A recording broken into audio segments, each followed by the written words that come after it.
देवराज इंद्र की शक्ति के माध्यम से एक वीर पुरुष धरती पर प्रकट हो गया, गर्जना करने लगा। चकंपे तस शब्देन त्लोकी मानसम भृशम। तीनों लोग 14 भुवन उसके मारे कांप रहे थे। भगवान विष्णु मागस्ते तो सर्वे सभा सदा। विष्णु के पास में सभी लोग पहुंचे। नाना विधाम कृत्वा नाना स्तोत्र यथामिति। भगवान विष्णु को प्रणाम करके स्तुति करके उन्हें खुश किया और कहा, भगवान कैसे भी इस दुष्ट पुरुष से हमारी रक्षा कीजिए जो अभी अभी मृत्यु लोक में पैदा हुआ है, और यदि ये लंबे समय तक जिंदा रहा तो ये असुर हमें सबको मार डालेगा, किसी को छोड़ेगा नहीं। माइक खोले, ये पहिया घूम रहा है, सही करे।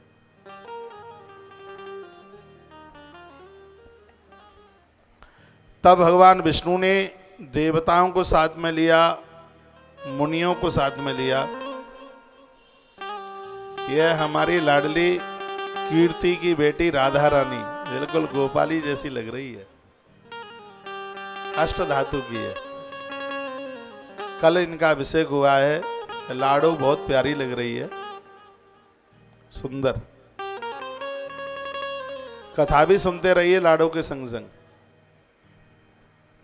तो सभी देवता विघ्न विनाशक भगवान गणपति का आवाहन करने लगे। सुनने लायक कथा है, यदि आर की कथा छूट गई तो बहुत बड़ा घाटा हो गया, ये समझ लो।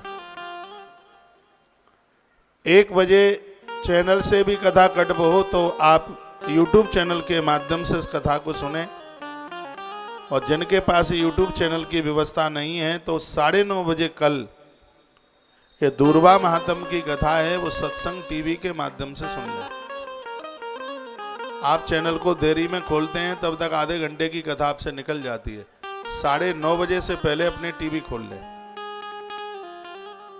तो पूरी की पूरी कथा सुनने का सौभाग्य प्राप्त हो। तुम्हारा चक्र भाई साहब घूम रहा है अभी।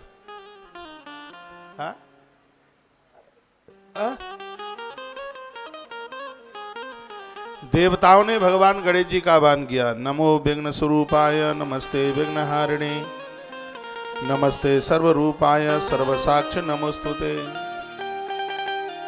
हे विघ्न विनाशक भगवान गजानंद, हम आपको प्रणाम करते हैं। कमन्यम शरणम यामा कौन शाद भयाप। हमारे ऊपर महाविपत्ति आई है, हम भयभीत हैं, आप हमारे लिए प्रकट हो जाएं। मैं खोलो, हमारे ऊपर कृपा कर दें। हाँ गजानन देवे साहा विघ्न हराभियम।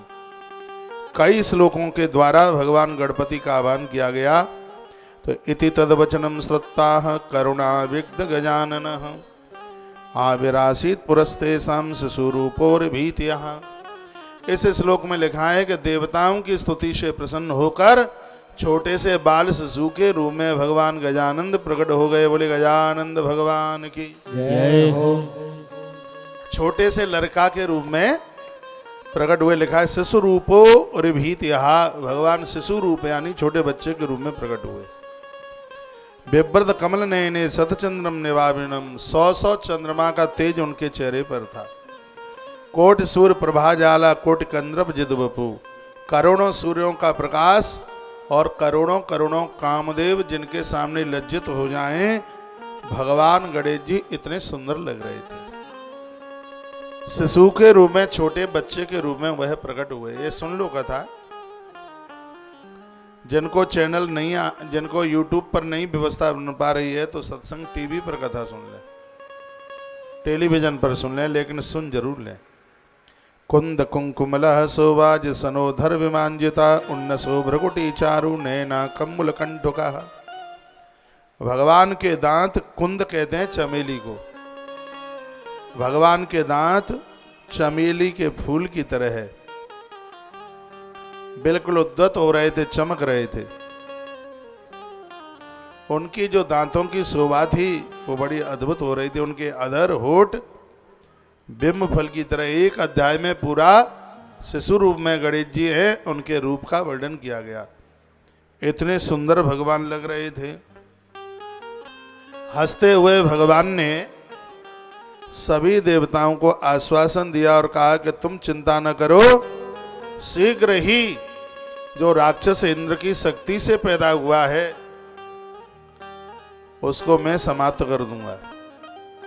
तो देवता आपस में क्या करने लगे, द्रष्टव्यम कौतुकम तस्य मम चैव मैत्रम।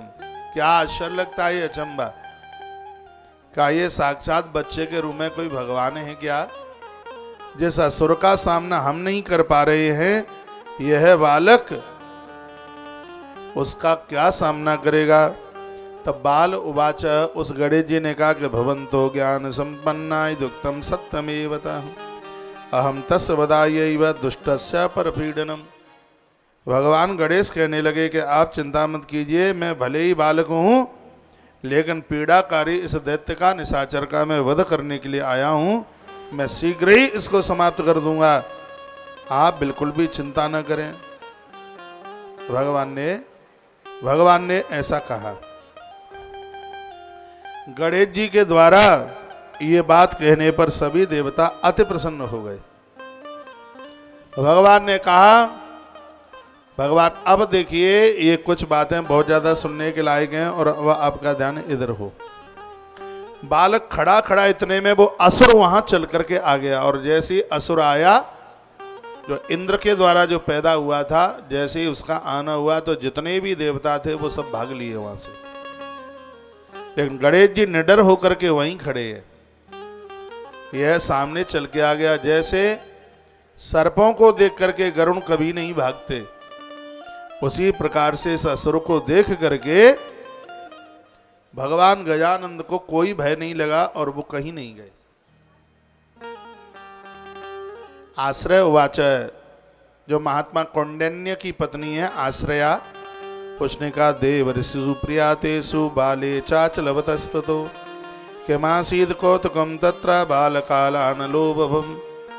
आश्रया बोली, देवऋषियों को प्रस्थान कर जाने के बाद वह बालक वहां पर्वत के समान अटल खड़ा रहा, आप बता रहे हैं, तो बताइए कि उस बालक ने उस निशाचर को, जिसका नाम अनलासुर था, उस राक्षस का नाम था अनलासुर, तो उस बालक गणेश ने उस राक्षस के साथ कैसा बर्ताव किया, क्या किया, इसके बारे में बता दे। नारद जी और इंद्र का चल ही रहा था वृतांत। एवं त्वया कृत प्रश्न कौंडिन्यो मुनिसत्तमः यद्ब्रवीच विवर्ता तत्स्तम शृणुमयोदितम। नारद जी कहते, इंद्र ये सगरी तकलीफ तुमने ही तो पैदा कर दी थी, ये तुम ही ऊट पटांग काम करते रहते हो, ये तुम्हारी वजह से राक्षस प्रकट हो गया। और याद रखिएगा कि जब वासना प्रकट होगी, विकार चल करके आएंगे, तो वह शक्ति दुराचारी लोगों का रूप धारण कर लेगी। पति और पत्नी का संबंध भजन पूजा पाठ के लिए है और परिवार को आगे बढ़ाने के लिए, एक सुंदरी संतति को जन्म देने के लिए है। ये वासना के कीड़े मकोड़े बनकर के जिंदगी न जिए।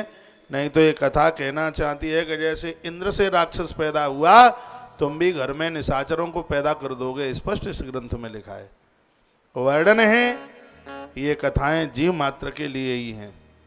इंद्र की शक्ति के द्वारा राक्षस पैदा हुआ, क्योंकि इंद्र के मस्तिष्क में विकार था, दुराचार था, इसलिए राक्षस पैदा हो गया। स्त्री पुरुष के मस्तिष्क में भी जब विकार होता है तो उनके यहाँ उल्टा औलाद, उल्टा संतान का जन्म हो जाता है। इसमें कोई संशय वाली बात नहीं है।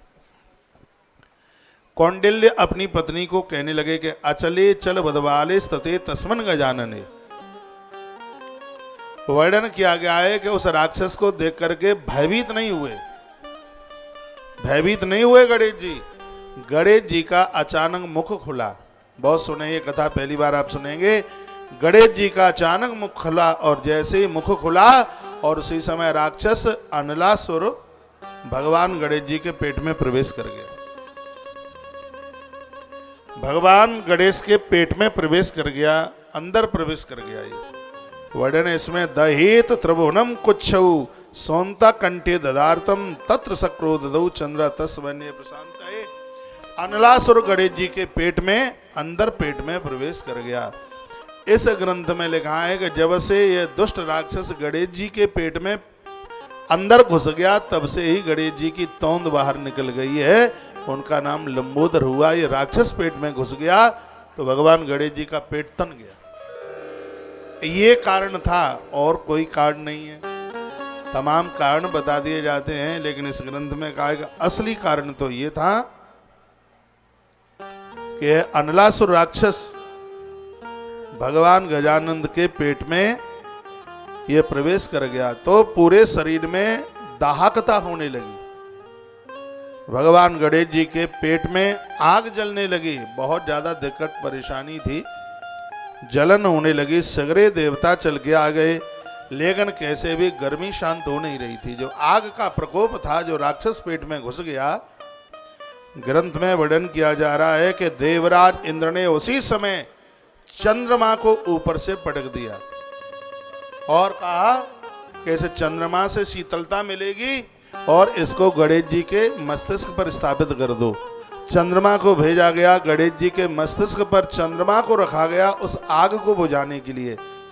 मस्तिष्क पर चंद्रमा को रखा गया, तब से गणेश जी का एक नाम हो गया भालचंद्रेति। तब से इनका नाम भालचंद्र हुआ।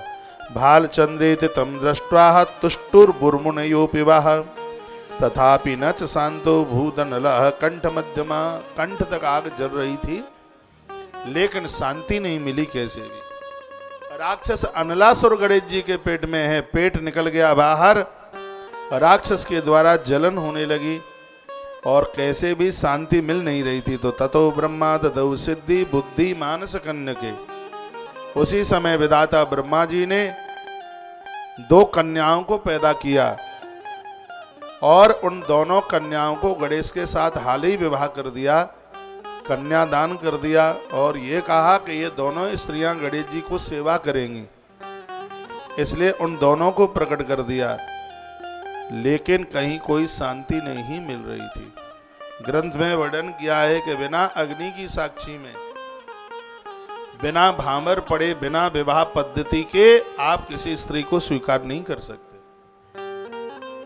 इसलिए तत्काल में गणेश जी की भामरें डलवा दी गई, गणेश जी का विवाह कर दिया गया। ये सब बातें इसमें लिखी हैं, लेकिन वर्णन किया गया है कि इतने पर भी गजानंद को शांति नहीं मिली, पेट में आग जल रही थी। अनलासुर पेट में प्रवेश कर गया। बड़ी अद्भुत कथा है और नई कथा है। चंद्रवक्त्रे अमृत गिरौ कूपनाभि शरद बलि मृडाल मध्य प्रबाल हस्त सैत्यम कारण ही।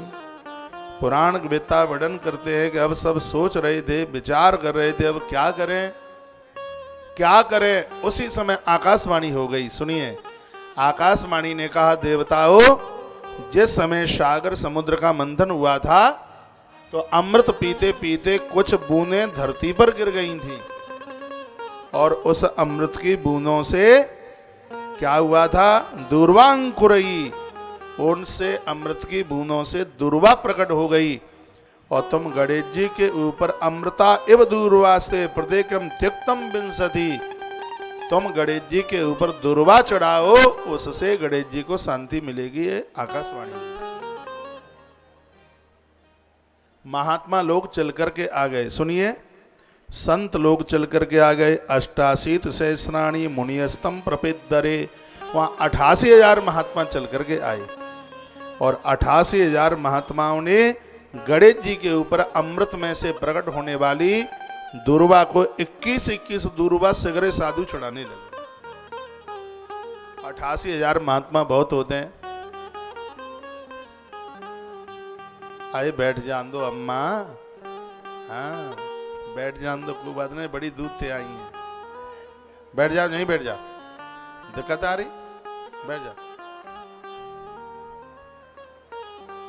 अम्मा जो करी आगे नहीं बैठोगी, हाँ अम्मा को दियो जन दो।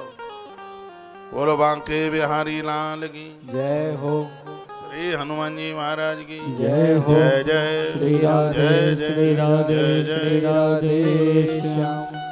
ये सुन लो कितनी अमृत जैसी कथा है। अमृता एव दूर्वास्ते प्रत्येकम तो 1 जो 88,000 जो महात्मा थे, उधर से मन निकलो, इधर से निकलना, ये तार बार निकल जाते हैं सब, यहां से निकलो। 21 दूर्वा वो 88,000 महात्माओं ने गणेश जी के ऊपर चढ़ाना शुरू कर दिया। तो वाच च मुनीन देवान मत पूजा भक्ति निर्मिता मैती स्वल्पका वापी वृथा दूर्वांग करो बिना। दूर्वा चढ़ाते ही गणेश जी को आराम मिलने लगा। गणेश जी की जो जलन थी वो समाप्त होने लगी। अब ये आपने सुन लिया दूर्वा कैसे प्रकट हुई। सागर का मंथन हुआ, अमृत निकला था। तो अमृत के कलश में पद्म पुराण में लिखा हुआ है, जब अमृत के कलश को भगवान नारायण ने देखा तो नारायण की आंख के आंसू अमृत कलश में गिरे, तो उसमें से भगवती तुलसी मैया प्रकट हो गई। लेकिन जब देवता उस अमृत को पी रहे थे तो कुछ बूंदें धरती पर गिरी, उसमें से अमृतमयी दूर्वा प्रकट हो गई, दूब प्रकट हो गई उसमें से। गणेश जी को जलन हो रही थी पूरे शरीर में। 88,000 महात्माओं ने जैसे 21 दूर्वा चढ़ाई, तो इसमें लिखा दूर्वांकुरई ऋणकस तेजस्वासो प्रसन्ना गजानन। भगवान गणेश जी प्रसन्न होने लगे, उनकी जलन खत्म होने लगी। जो अंदर पेट में जो घुसा हुआ था अनलासुर, वो शांत होने लगा। बिना दूर्वांकुरई पूजा फलम केना पिनाप्यते तस्मा दुसस्त भक्तोस्तौ रेखा बाप्यैक विंसति। अभी ये सुन लो ध्यान से। भगवान गणेश जी अति प्रसन्न हो गए। देवताओं को कहने लगे कि मैं इस राक्षस को मार डालूंगा, तुम चिंता मत करो, लेकिन मेरी कुछ बातें हैं बस सुन लीजिए। कहा भक्ति पूर्वक मेरी जो पूजा आपने की है, और भगवान गणेश कहते हैं कि दूर्वा चढ़ाकर अल्प पूजा थोड़ी सी भी यदि मेरी पूजा कर लेता है तो उसकी पूजा कभी वृथा नहीं जाती। और जो दूर्वा नहीं चढ़ाता है गणेश जी पर, पूरे जीवन भर वो गणेश की पूजा करता रहे, गणेश जी कहते हैं कि मैं उस पूजा को बिल्कुल स्वीकार नहीं करता। क्योंकि दूर्वा से उन्होंने अनलासुर की आग की दहकता को उसको बुझा दिया।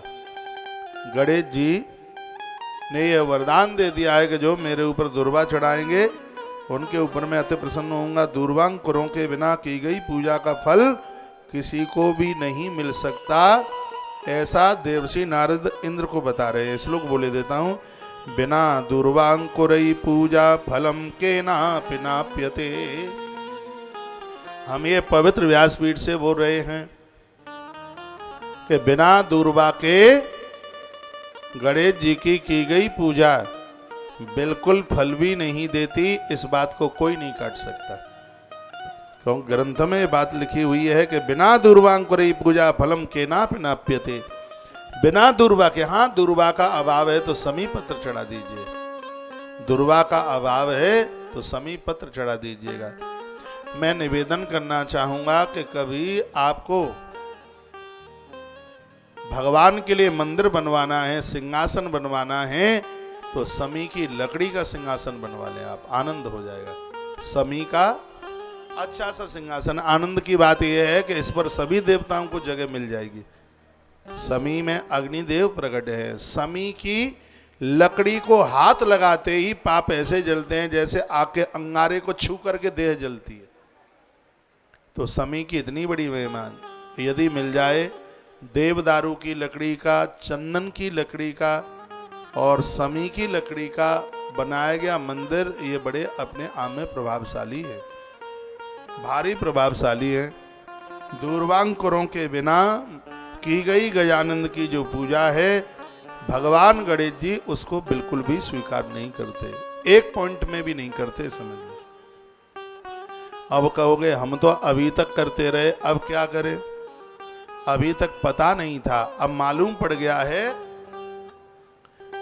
जब तक मुझे नहीं पता था तब तक मैं भी तो गणेश जी को बिना दूर्वा के पूजता रहा, लेकिन जब पता लगा है तब से नित्य गजानंद के ऊपर दूर्वा चढ़ती है। सालराम भगवान की पूजा तुलसी के बिना बिल्कुल नहीं होती, तुलसी पत्र के बिना। अब आप कहोगे अब ना हो तो चांदी के पंच धातु के तुलसी के पत्ते बन जाते हैं, वह बनवा लो।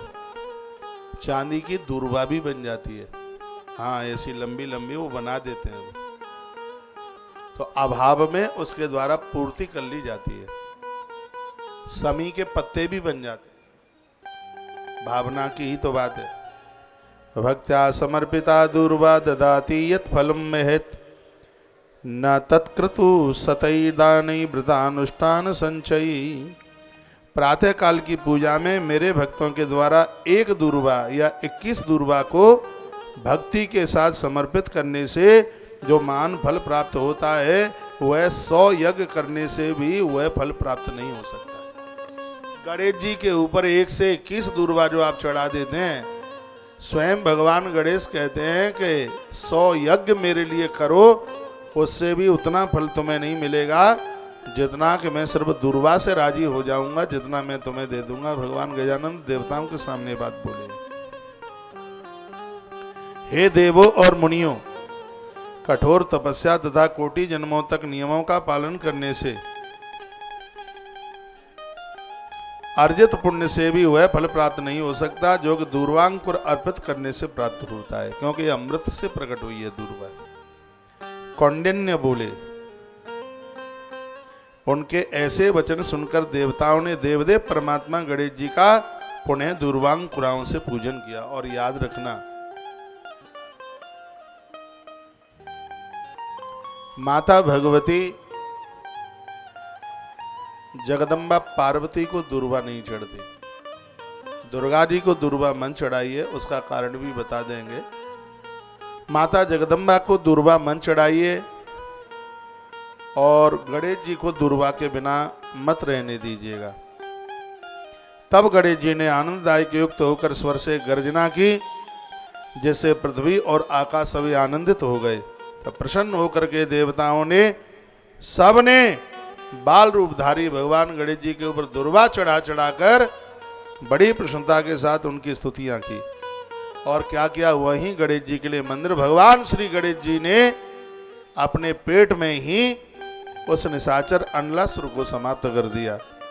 अब पेट से मरे मराए को कैसे निकाला ये मुझे नहीं पता और ग्रंथ में भी नहीं लिखा। ये गणेश जी जाने के पेट में ही पड़ा रहा कि बाहर निकाल दिया, क्या हुआ उसका ये वो जाने, मुझे नहीं पता। लेकिन गणेश जी ने उसका उद्धार कर दिया, आत्मकल्याण कर दिया। और ये दूर्वा का ये बड़ा प्रभाव रहा। वर्णन किया है कि देवताओं ने गणेश जी के लिए सुंदर मंदिर बनवाया, अच्छा मंदिर बनवाया और गणेश जी को एक रूप से वहां स्थापित किया। वर्तमान समय में ये स्थान विजयनगर के नाम से जाना जाता है। अब तहसील जिला तो मुझे पता नहीं है, लेकिन अपने देश में ही है विजयनगर, इसको विजयनगर के नाम से इसको जानते हैं। वह गणेश जी ने सभी के विघ्नों को दूर किया है। वह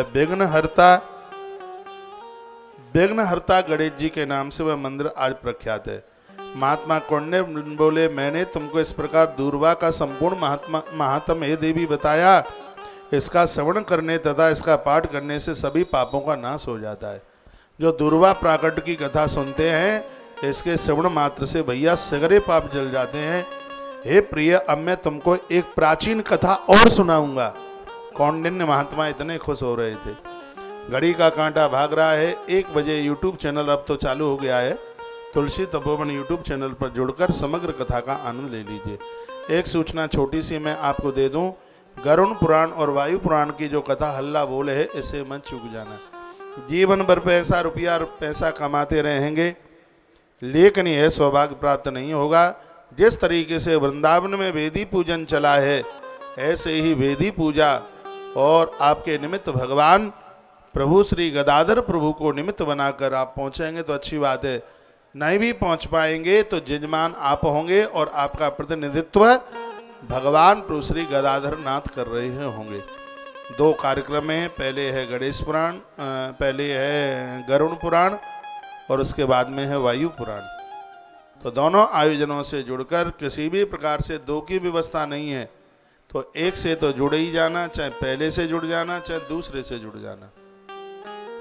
और मैंने 17 महीने में ये अनाउंस किया है, जो कथा के जो जजमान बने हैं उनको तो मैंने ये भी बोला है कि अभी आपके पास सहयोग राशि की व्यवस्था नहीं है तो उसको जब आपसे व्यवस्था बन जाए उसको तब कर देना, क्योंकि बाद में पैसा पूसा आता रहेगा।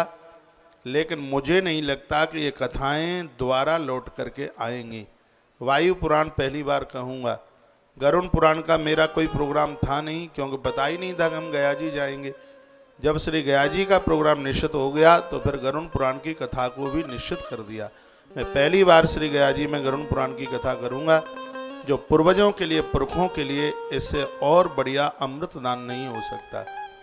आप जो आ सकें आप वहाँ आप अवश्य में पधारिए, आप जरूर आइएगा, और ना आ पाएँ तो टेलीविज़न के माध्यम से संपूर्ण दोनों कथाओं का आप आनंद लाभ प्राप्त करें। दोनों कथाएं हल्ला बोल होंगी। और एक बात का मैं और आपको निवेदन कर रहा हूँ, जो आप पोथी वहाँ के लिए बिठा रहे हैं, एक भी ऐसी एब्सेंट पोथी नहीं होगी जिसकी पोथी न बिठाई जाए, ये मेरे ऊपर आप भरपूर विश्वास करना। कुछ हमें ब्राह्मणों की अभावता दिख रही थी तो सोच रहे थे कि आज से पोथियों का अनाउंस बंद कर दें, क्योंकि ब्राह्मणों की पूर्ति नहीं होगी तो फिर कैसे होगा। लेकिन हमारे पास पुनः काफ़ी और ब्राह्मणों की व्यवस्था हो गई है, क्योंकि तुलसीवन आश्रम के लिए आचार्य ब्राह्मण कभी मना ही नहीं कर सकते। मैं भगवान की व्यासपीठ पर बैठा हूँ, गणेश पुराण मेरे सन्मुख रखा है और गणेश पुराण पर मैं हाथ घुमा रहा हूँ। यदि यहाँ पर चंद जितनी भी पोथी हो जाएं, आप विश्वास करना एक भी पोथी की एब्सेंट नहीं होगी, सबकी पोथी बैठेंगी। कितनी भी हो जाएं, आप पहुंचे तो और आप ना पहुंचे तो।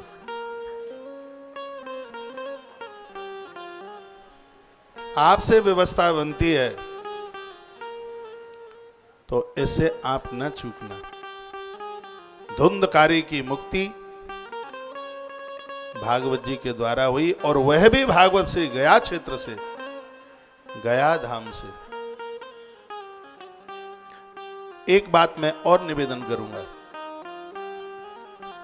कहीं अचानक वहां ऐसा हो जाता है, हम जितने ब्राह्मण, क्या है ये, मान लिया जाए हमारे पास कहीं पोथी हो गई ज़्यादा और 10, 20, 50 ब्राह्मण हमारे पास पहली वाली शिफ्ट में कम रह गए, तो उन पोथियों को हम सेकंड शिफ्ट में 1000% बिठाएंगे, विश्वास के साथ बिठाएंगे। तो सेकंड शिफ्ट में भी क्या है, एकादशी है, नवमी है, द्वादशी है, चतुर्दशी है और अमावस्या है। हल्ला बोल योग है उसमें। लेकिन अब ये ना सोच लेना कि हम घाटे में रह गए, हमने तो पहले ही लिखा दिया। श्राद्ध के हर दिन का अपने आप में महत्व है, चाहे आपकी पहले वाली में है चाहे दूसरी वाली में है। ये बात मैंने इसलिए बोल दी है कि बाई चांस कहीं ऐसा हुआ कि पोथी हो गई ज़्यादा और हमारे पास ब्राह्मण उस समय अवेलेबल नहीं हो पाए, तो अनुष्ठान के लिए हमारे पास 8 दिन और भी तो हैं। तब तक 28 तारीख आ जाएगी, तब तक तो हम पूरे हिंदुस्तान के ब्राह्मणों को बुला लेंगे। दिक्कत क्या होगी, पोथी 1000% बैठेगी। हम भगवान की व्यासपीठ से ये सत्यता के साथ वायदा करते हैं, एक भी पोथी एब्सेंट नहीं होगी। ये मुझे पता है आप पोथी के लिए 11,000 रुपया कैसे निकाल रहे होंगे। मेरा जन्म एक गांव का है, एक साधारण परिवार से हूँ। ये मैं सब दिक्कतें और परेशानियाँ ये मैं जानता हूँ। ये हमें पता है कि किसान लोग डीजल लेने के लिए, ट्रैक्टर में डीजल भरवाने के लिए तो माताएं कान के कुंडल उतार के दे देती थी, कहा इनको गिरवी में रख दो, खेत बंजर नहीं रहने चाहिए। ये मैंने देखा है, बहुत करीबी से देखा है कैसे कैसे व्यवस्था होती है। और आज के इस महंगाई के युग में बड़ा मुश्किल है, आप आए या आप ना आए, हर जजमान की पोथी बैठेगी, एक भी एब्सेंट नहीं होगी। पोथी का रजिस्ट्रेशन आपको तब मिल पा रहा है, ऐसी व्यवस्था बनाई है क्योंकि पैसा न लिया जाए तो हम ये सब परिणाम भोग चुके हैं। एंड टाइम पर आके मना कर देते हैं, फोन करें कह देंगे जी हम तो पता लगा रहे थे, हमने पोथी बिठाई थोड़ी ही थी। इतना नुकसान आश्रम का हुआ है कि पूछो ही मत। मैं संस्था को 2 रुपए का फायदा ना दे पाऊँ तो नुकसान तो ना कराऊं। पिछले साल दुनिया भर के ब्राह्मण गौशाला में बिठा दिए, सगरे हॉल भरे, पूरे बैठे। जब उनको संपर्क किया कि आपकी पोथी बैठ गई, आपका पैसा नहीं आया। अरे जी हम तो पता ऐसे ही पता लगा रहे थे, हमने बिठाई रजिस्ट्रेशन दे दिया, सब कुछ दे दिया, तो अब के बार ऐसी व्यवस्था, अब यहाँ से इतना ब्राह्मण ले जाया जाए, इतना खर्चा है, 1500 रुपये में तो टिकट है ब्राह्मण की आने जाने की, इतने महंगी वहाँ की व्यवस्थाएं, और फिर आप एंड टाइम पर ये कहते जी हम तो ऐसे ही पता लगा रहे थे। तो पोथी का पैसा आपको अग्रिम जमा करके तब आपको रजिस्ट्रेशन मिल रहा है, लेकिन आपकी पोथी 10,000%, उसमें कोई भी आप सोचने की बात न रखिएगा कि हम पहुंचेंगे नहीं तो बैठेगी कि नहीं बैठेगी। हम आपके कल्याण में लगे हों लेकिन हमारी ही दुर्गति हो जाए तो ग्रंथ पढ़ करके आदमी इतना बड़ा अपराध नहीं कर पाएगा। पोथी एक एक पोथी बैठेगी। गरुड़ पुराण की कथा के लिए जैसे यहाँ वेदियाँ बनी हैं पूजा में, ऐसे ही वहाँ पर वेदियाँ बनेंगी। वेदियों का पूजन आपके निमित्त होगा, उसमें पोथी नहीं है, उसमें एक कथा है जो मैं मुंह से बोल रहा हूँ। इस कथा के द्वारा एक व्यक्ति भी सुधर गया तो उसका पुण्य आपको इतना मिलेगा कि तराजू नहीं लगाया जा सकता। कथा का मतलब है सैकड़ों कन्यादान करने का पुण्य। तो अब गरुड़ पुराण के लिए, वायु पुराण के लिए आश्रम के नंबरों पर कांटेक्ट संपर्क करते हुए अपना नामांकन करा के और आप रजिस्ट्रेशन नंबर ले लें। यह सौभाग्य आपको प्राप्त हो जाए भगवान की कृपा से, ईश्वर की कृपा से। तो आश्रम के सभी नंबर चालू हैं, आश्रम के नंबरों पर कांटेक्ट करते हुए यह मौका, यह सौभाग्य कमा लीजिएगा। बहुत बहुत धन्यवाद। दोनों चैनलों पर बहुत लंबी तादाद में आप सुन रहे हैं। 19 तारीख को गणेश पुराण कृतवास रामायण का यहाँ बहुत बड़ा भंडारा है। भगवान की कृपा से 19 तारीख को बहुत बड़ा भंडारा है। उस भंडारे में भी आपका थोड़ा थोड़ा सहयोग लेके, अनंत चतुर्दशी का भंडारा है, बहुत बड़ी बात होगी, सुबह से ही चालू हो जाएगा क्योंकि मुझे 19 तारीख को ही श्री गया जी के लिए निकलना है, तो बहुत जल्दी उसको शुरू कर देंगे। तो उसमें भी आप, मैं कल बोल दूंगा, बता दूंगा उसकी आहुति का, उसका सहयोग के लिए, लेकिन अभी आप श्री गया जी के लिए अपना नामांकन करा लीजिएगा क्योंकि अब टाइम कम ही रह गया, 4 दिन से ही रह गए।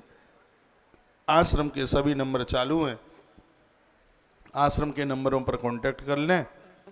और आइए एक छोटा सा भजन, 1 बज गया होगा, एक छोटा सा भजन समर्पित कर दें गजानंद भगवान को। संकट हर लो मंगल कर दो प्यारे शिव गौरा के लाल, अब विनती सुन लो गणपति।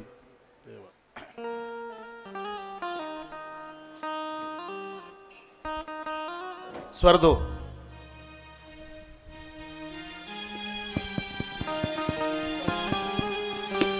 अच्छा लगेगा,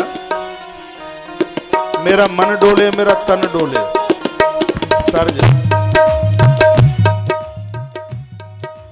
ताली।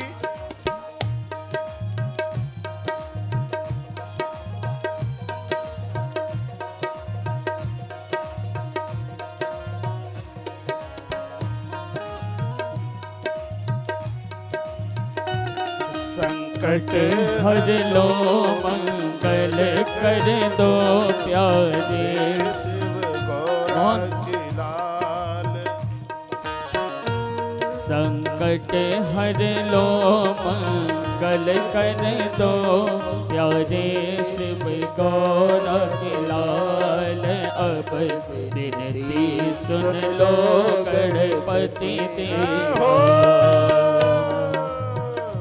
संकट हर लो मंगल कर दो प्यारे शिव गौरा के लाल, अब विनती सुन लो गणपति देवा।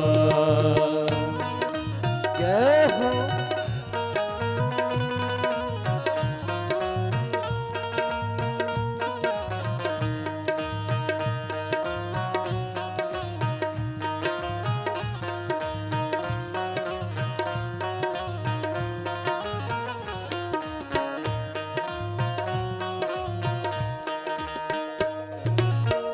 हे गणनायक देव गजानन, मूसक चढ़ कर आओ।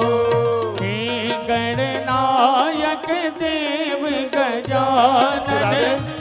मूसक चढ़ कर आओ, हाथ जोड़ कर द्वार खड़े हैं, अब ना देर लगाओ गजानन, अब ना देर लगाओ, आकर के अपने भक्तों का तुम जान लो दिल का हाल, अब विनती सुन लो गणपति देवा, संकट हर लो मंगल कर दो, प्यारे शिव गौर के लाल, अब विनती सुन लो गणपति देवा।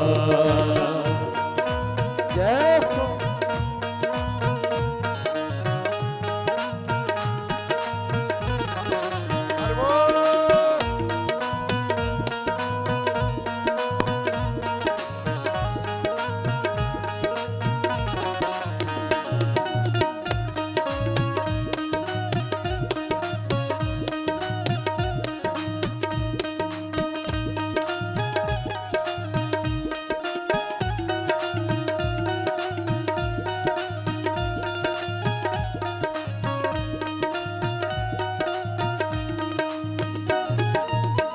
तुमको ना बतलाए तो हमें अपनी किसे सुनाए, तुमको ना बतलाए तो हम अपनी किसे बताए, तुम ही बता दो सिद्ध विनायक किसके दर पे जाए, बताओ किसके दर पर जाए, दुख बदल के रहने संकट का फैला जाल, अब विनती सुन लो गणपति देवा, संकट हर लो मंगल कर दो, प्यारे शिव गौर के लाल, अब विनती सुन लो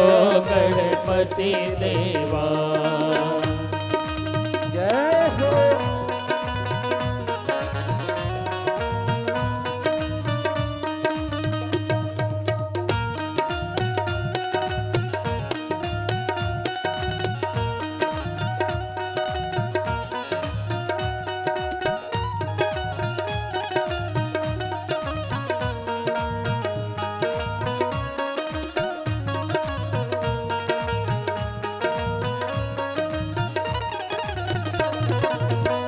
संकट हरता संकट काटो, चारों तरफ तेरा राज, संकट हरता संकट काटो, चारों तरफ तेरा राज, कर दो अब खुशियों की वर्षा, हे गणपति महाराज हमारे पूरन कर दो काम, सबके पूरन तुम काम करो, जग में है तेरी विशाल अब विनती सुन लो गणपति देवा, संकट हर लो मंगल कर दो, प्यारे गौरा के लाल, अब विनती सुन लो गणपति देवा,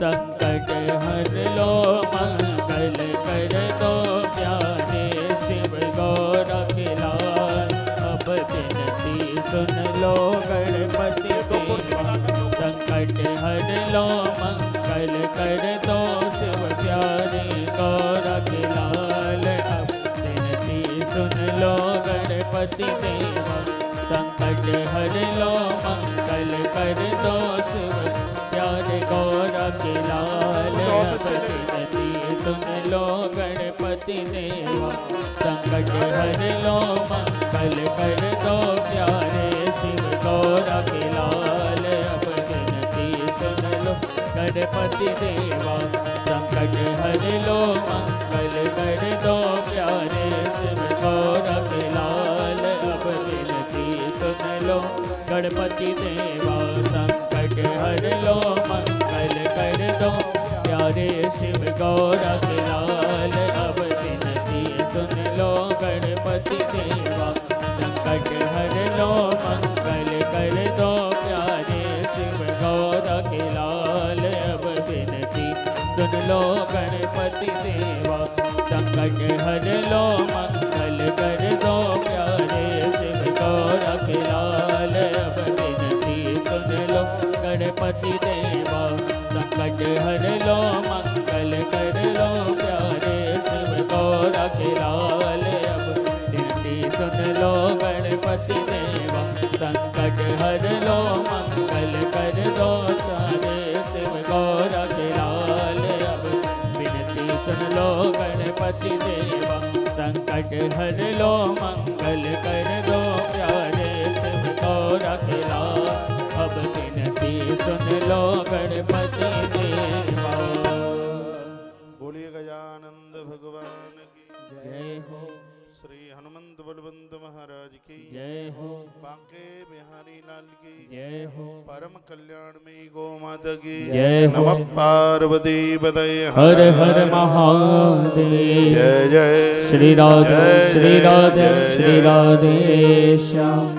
भक्ता समर्पिता दूर्वां ददाति तफलम महा।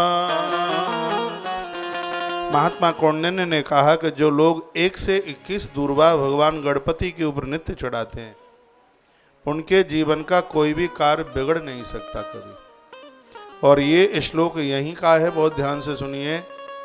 यदि कोई गणेश जी की पूजा करता है और पूजा के समय उसने गजानंद को दुर्वा नहीं चढ़ाई तो चांडाल का मुख देखने से जो अपराध लगता है, गणेश की पूजा करते समय दुर्वा न चढ़ाने वाले का मुख चांडाल के मुंह के देखने के बराबर उसका अपराध हो जाता है। ये बात ग्रंथ में है। उसके लिए आप चांदी की दुर्वा बनवा सकते हैं। कुछ चीजें ऐसी हैं जिनको आप धोके चढ़ा सकते हैं। बेलपत्र उपलब्ध नहीं है, धोके चढ़ा सकते हैं उसको। दुर्वा है, उपलब्ध नहीं है, उसको धो धो करके आप चढ़ा सकते हैं। अमृत से प्रकट होने वाली दुर्वा, जो दुर्वा का रस लेते हैं, उनका स्वास्थ्य तो बहुत ज़्यादा बढ़िया होता ही है। बहुत अद्भुत उसकी उनकी सोचने की शक्ति क्षमता बढ़ जाती है। वर्णन है तपो विरुग नियम ही कोट जन्मा जितैरपि। करोड़ों करोड़ों जन्मों के अपराध समाप्त करते हैं भगवान गजानंद, जो भाव से भगवान गणपति के ऊपर दुर्वा चढ़ा देते हैं। दुर्वा बापिश्रे प्रापण्यो मुनये देवा। इन मनीषियों ने, महात्मा लोगों ने दुर्वा चढ़ा चढ़ाकर भगवान को बहुत अपना बना लिया। सर्वेशाम चता विघ्ना विघ्न हरतेत शो भवेत। आपको अपने व्यापार में, परिवार में किसी भी प्रकार का कोई विघ्न आ रहा है, अपने मंदिर में भगवान गणेश जी को बैठाइए, उन्हें वंदन प्रणाम कीजिए, उन्हें सिंदूर चढ़ाइए, उनके सन्मुख दिया जलाइए, पंचामृत से स्नान कराइए। ओम गम गणपतये नमः। भले ही गुरु मंत्र में आपको कोई भी मंत्र मिला है, यह अनुष्ठानिक मंत्र है, ओम गम गणपतये नमः।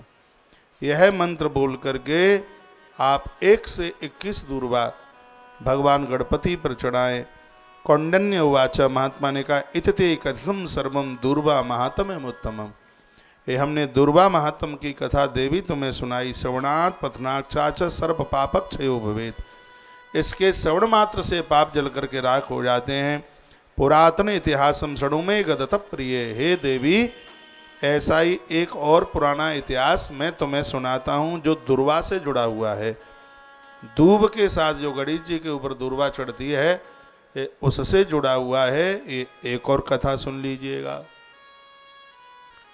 तो आश्रया जिनकी पत्नी का नाम है, महात्मा की पत्नी का नाम, थोड़ा सा आप हल्का भी ध्यान लगा करके इस कथा को सुन लोगे, सही यही है कि आपको कहीं भी गंडा ताबीज के लिए आपको जन्म पत्नियां ले लेके कहीं नहीं घूमना पड़ेगा। स्वर्ग आपके घर में उतर के आ जाएगा। ज्ञान भक्ति की महिमा है तो कर्म कांड की भी बहुत बड़ी महिमा है। भगवान प्रभु श्री राम स्वयं परमात्मा है, वो कर्मकांड करते हैं, शंकर जी का अभिषेक करते हैं, नवरात्रा में व्रत करते हैं। राम जी 11,000 वर्ष तक धरती पर रहे और चारों नवरात्रा का व्रत करते थे। देवी भागवत में वर्णन है प्रभु श्री राम जी। रावण को नवरात्रा के व्रत के प्रभाव से राम ने जीता। जब वो मरने में कैसे भी नहीं आ रहा था रावण, उस समय भगवती जगदम्बा प्रकट हुई थी उस रण में। मेरे प्रभु श्री राम जी ने दुर्गा कवच का पाठ सुनाया, देवश्री नारद जी ने देवी भागवत की कथा सुनाई। भगवान प्रभु श्री राम जी को ये वनवास नहीं था, ये रावण को जीतने के लिए राम जी को 14 वर्ष के लिए तप के लिए ये माता कैकेयी ने ये किसी बहाने से ये समय दिलवा दिया, नहीं तो रावण को जीतना बड़ा मुश्किल। रावण दुर्गुणों का नाम है और दुर्गुणों को आप तप के द्वारा ही जीत सकते हो, और कोई उपाय नहीं। इन कथाओं पर विश्वास कीजिए, ये छोटे छोटे जो इन कथाओं में जो उपचार है यही मनुष्य को देवता बना देते हैं, आनंद कर देते हैं। आप सुन लीजिए, पुरातन इतिहासम शृणु में गतत प्रिय है। महात्मा कौंडिन्य ने अपनी पत्नी को कहा। एक इतिहास और सुन लें जो दुर्वा से जुड़ा हुआ है। ये कथाएं कहती हैं जैसे देखो अब आपके बच्चे बड़े हो गए हैं, बच्चों को भी बच्चे हो गए, सब अपने काम धाम में सेट हो गए हैं, अब पति पत्नी तीर्थ यात्रा कीजिए, घर में भी बैठते हैं तो एक दूसरे से धार्मिक वार्ता कीजिए। दिन में आप घर नहीं हैं, रात्रि को आप आते हैं, माताएं अपने पति को पुत्रों को कहें कि आज महाराज ने ये कथा ऐसे सुनाई थी, ये ऐसे सुनाई थी। पूजा में नहीं बैठते हैं तो भी जोर कीजिए। बच्चों के हाथ से, बेटी के हाथ से दुर्वा चढ़वाई। इसमें वर्णन है ना, अभी मैं पूर्व में थोड़ी देर पहले ही मैंने वर्णन किया है, बच्चे यदि दुर्वा गणेश के ऊपर चढ़ाते हैं तो संपूर्ण विद्या के धनी बन जाते हैं। बेटियां दुर्वा गणेश जी के ऊपर चढ़ाती हैं, उनको अच्छे घर और वर की प्राप्ति होती है।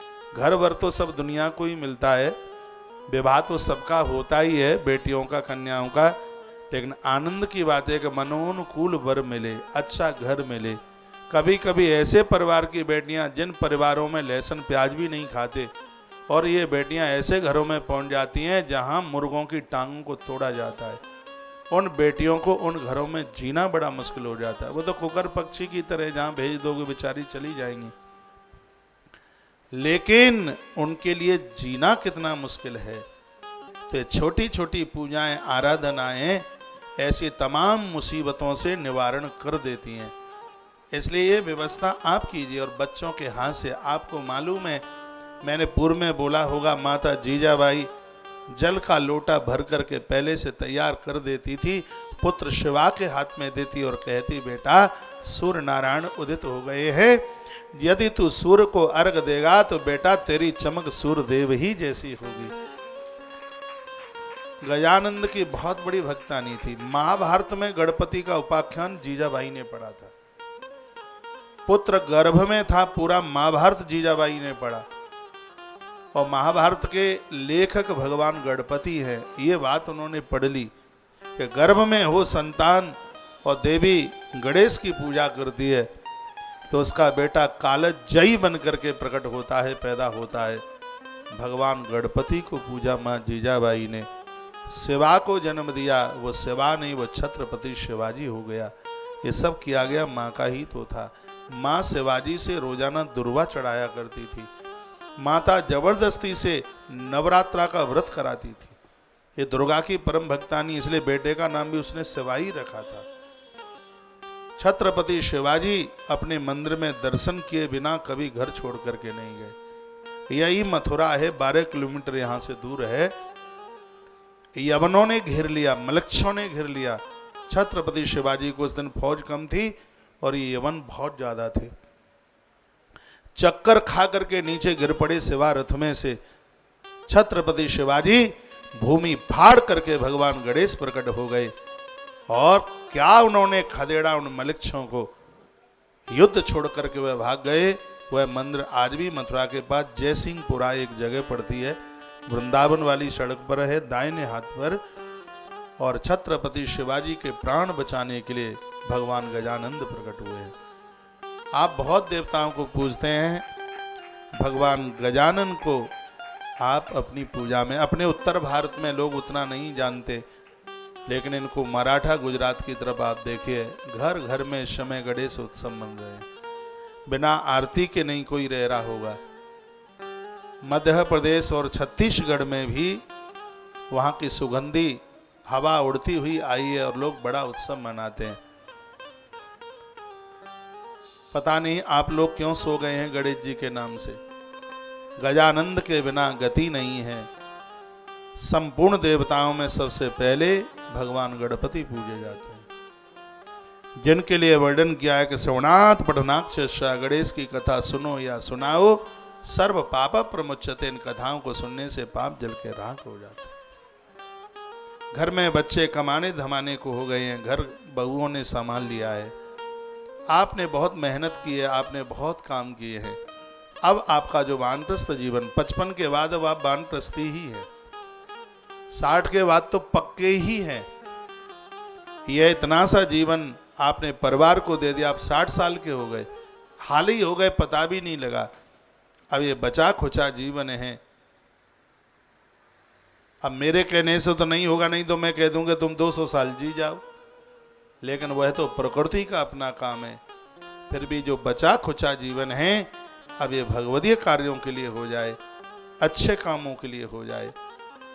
गली में कहीं मठ मंदिर है, सुबह शाम जाइए और थोड़ी देर वहाँ सुकून से बैठिए। अभी हाथ पांव काम कर रहे हैं, एकदम बैठे मत रह जाइए।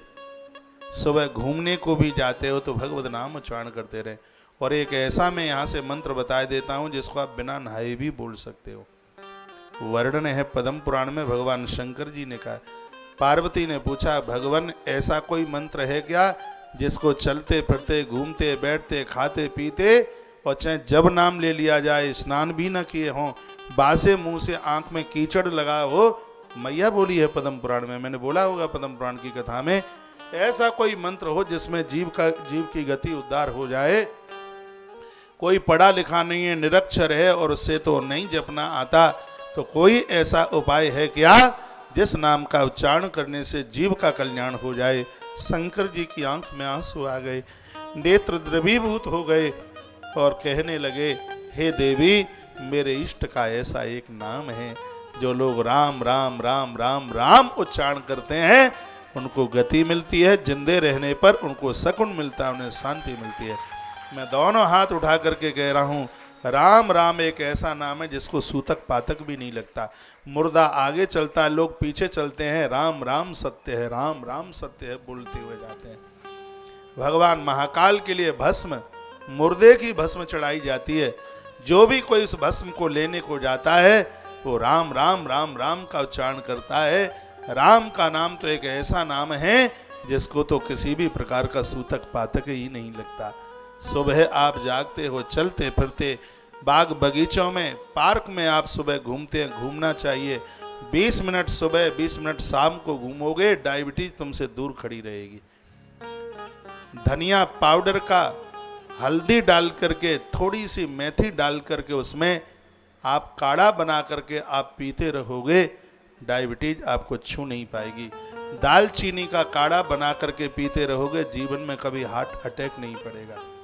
पैरालाइसिस जैसी बीमारियां नहीं हो सकती। हफ्ते में 15 दिन में एक बार उबलते हुए दूध में लहसुन की गांठें डालकर लहसुन को बाहर निकाल दो, दूध पी लो, 8 दिन में एक बार कर लो। रोज लियोगे तो फिर आपको आदत पड़ जाएगी, फिर तो तुम लहसुन खाना शुरू कर दोगे। तो आप 8 दिन में एक दवाई के तौर पर ये सब चीज़ें ले लें, आपका रक्तचाप नहीं बढ़ेगा, कभी ब्लड प्रेशर हाई नहीं होगा। ये चीज़ें, ये आयुर्वेद का आप आनंद नहीं ले पा रहे। स्वस्थ रहने के लिए इतनी बढ़िया सुंदर सुंदर किताबें महात्मा वाग्भट ने, अष्टांग हृदयम कितना अद्भुत ग्रंथ, चरक की संहिता, चरक संहिता, दालचीनी का काढ़ा, खरबूजे के बीज जो लोग लेते हैं, जिनकी बाईपास सर्जरी हुई है वो जरूर लें उसको। यह आपके स्वास्थ्य के लिए इतना बढ़िया है, कभी भी कोई भी आपकी वंश नहीं रुकेगी, इतना स्वास्थ्य को लाभदायक है। धनिया मेथी और हल्दी, इसका काढ़ा डायबिटीज के मरीजों के लिए किसी वरदान से कम नहीं है। ये मैं बहुत बार पूर्व में मैं बोल चुका हूं। इंसुलिन की पूर्ति करता है, वो जो इंजेक्शन लगाए जाते हैं पूर्ति के लिए छूट जाएंगे। सुबह शाम आप थोड़ा घूमते रहें, स्वास्थ्य के लिए बहुत लाभदायक है। मैं आपका बढ़िया स्वास्थ्य के लिए मैं भगवान से कामना करता हूं। आपका स्वास्थ्य ही ठीक नहीं होगा तो फिर आप कथाएं सुनेंगे कैसे, आप बैठेंगे कैसे, आप कैसे तीर्थ यात्रा कर पाएंगे। तो सच तो यही है कि मैं आपकी बहुत चिंता करता हूं। एक बात बोलूं मैं आपको, विश्वास कर लेंगे, आपके बच्चों से ज्यादा मैं आपकी ज्यादा फिक्र करता हूं। हो सकता है आपकी संतान इतनी फिक्र आपकी ना करती हो जितनी फिक्र मैं करता हूं। यहां भी आप आते हैं, रात्रि को मैं 12:30 बजे किसी बच्चे को बोल रहा था कि एक बार गेट पर जाकर के देखो। कल मैंने आके देखा है, मैं नोएडा से 11:15 बजे लौटा, गाड़ी बाहर खड़ी थी और ये अफसर लोग गेट नहीं खोल रहे थे। देखो, मैं 12:30 बजे बोला हूं, देखो बाहर कोई गाड़ी तो नहीं खड़ी है, कोई बेचारे बाहर तो नहीं खड़े हैं और ये तो साहब लोग गेट खोलेंगे नहीं। तो एक बार जाकर के देख लीजिएगा। रात की बात, आज रात की बात मैं कर रहा हूं, कल की। कोई ऐसे अभाव में जिसको गद्दा ना मिला हो, कोई जगह ना मिला, एक बार देख लो, जगह बहुत छोटी है। ये आश्रम मेरे विद्यार्थी काल में बना हुआ है। मेरी पढ़ाई चल रही थी, लेकिन उस समय ये बना तब हाथी का पाम था, बड़ा कठिन काम था। आश्रम छोटा है लेकिन दास का दिल बहुत बड़ा है। अभी हमारे सामने आप ही आए, मैं यहाँ से सारे में बोल रहा था, मैंने इधर से बच्चे को भेजा, एक इधर को भेजा कि कहीं 2-4 कुर्सियां मिल जाएं तो लाके ये कथा तो टीवी पर भी सुन ले जाए और सुनते ही है, लेकिन यहाँ पहुँचना होता है। एक हृदय में ये भी भावना होती है महाराज जी को मिलेंगे, 2 बातें उनसे करेंगे। ये बिल्कुल सत्य है। मैं आपके घर पहुँचता हूँ, आपको बहुत खुशी होती है। आपके आगमन पर मुझे भारी प्रसन्नता होती है, बहुत खुशी होती है। मैं अभिभूत होता हूं, मैं गदगद होता हूं। 17वां महीना चल रहा है कथा को, दिन कब निकल रहे हैं, आज 497वां भी दिन पूरा ही हो जाएगा। कब समय निकल गया।